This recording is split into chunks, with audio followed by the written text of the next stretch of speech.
દેવો કે દેવ મહાદેવની જ્યારે આરાધના કરતા હોય ને ત્યારે આપણને સાંજના સમય એક ઠંડાઈ એટલે આપણે ભાંગ જે કહેતા હોય કે ઠંડાઈ કહેતા હોય એ લોકો પીવા માટે તો બજારની અંદર ફરતા જ હોય છે, મંદિરની અંદર પ્રસાદી તો લેવા માટે જતા જ હોય છે, પણ બજારની અંદર સારામાં સારી ઠંડાઈ વર્ષો જૂના કોણ છે એ જગ્યા ઉપર તમને લઈને આવ્યો છું.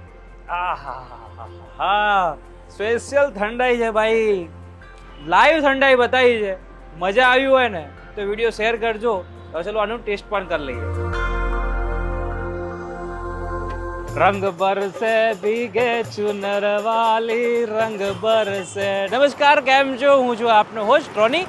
અત્યારે હું ઊભો છું અમદાવાદની અંદર અને અત્યારે જે માહોલ થઈ રહ્યો છે એ શિવરાત્રી અને હોળી ધૂળેટી માટેનો રંગે રંગ આપણા જીવનની અંદર પણ પ્રસરાઈ રહ્યા છે. અત્યારે જે પીણું પીવાતું હોય સૌથી વધારે એ જે ઠંડાઈ છે, તો અમદાવાદની અંદર ઘણી બધી જગ્યાઓ ઉપર તમને ઠંડાઈના મોટા મોટા નામ તો જોવા મળે છે. એમાંથી એક ચહીતું નામ જેને બધા લોકોને ઘેલું કર્યું છે એ છે આપણે શ્રી કૃષ્ણ ડેરી ફાર્મની અંદર આપણે આવ્યા છે. તો આ વખતે એમની ઠંડાઈનો વિડીયો બનાવવા માટે સ્પેશિયલ આપણે આવ્યા છે. ઠંડાઈ કેવી રીતે બને છે એની પ્રોસેસ પણ તમને બતાવવાનું છું. લોકેશનની વાત કરી દઉં, હું અત્યારે છું નવરંગપુરા વિસ્તારની અંદર અને સામે જે 5 રોડ તમે જોઈ રહ્યા છો સ્ટેડિયમ સર્કલ વાળું કહેવામાં આવે છે. એનાથી આ બાજુના ભાગે તમે આવશો એટલે તમને ઉપરના ભાગે તમે શ્રી કૃષ્ણ ડેરી ફાર્મ તમને જોવા મળશે. તમને લાઈવ બતાવીએ કે ઠંડાઈ કેવી રીતે બને છે અને તમને પણ મજા પડી જશે. તો વિડીયો એન્ડ સુધી જુઓ.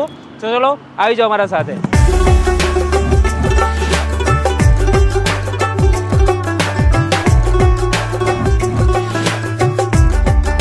કેમ છો? કેમ છો?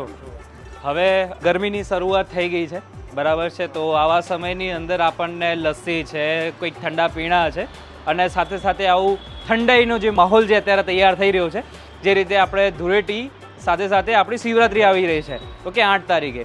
તો એ સમયે અમદાવાદની અંદર ઘણી બધી જગ્યાઓ ઉપર ઠંડાઈ મળે છે, પણ તમારી સ્પેશિયાલિટી શું છે કે લોકો ગાંડા ગેલા થયા છે એની માટે? તો રોનીભાઈ, જો અમે 1979થી અહીંયા છીએ, બરાબર છે. લસ્સીનું તો તમને ખબર છે, પણ આ શિવરાત્રી ધૂળેટી એના માટે અમે સ્પેશિયલ ઠંડાઈ બનાવીએ, ઓરિજિનલ મસાલાથી બનાવીએ છીએ, જે તમારી સામે અમે તમને બનાવીને બતાવીશું.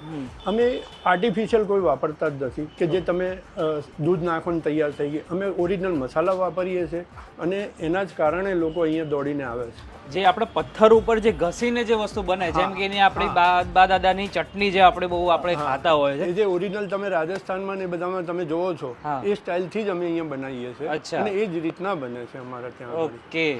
એના માટેના કારીગર અમારે ત્યાં સ્પેશિયલ રાજસ્થાનથી આવે છે. રાજસ્થાનના કારીગર છે બધા અને એ સ્પેશિયલ ઠંડાઈ જ બનાવે છે. બરાબર.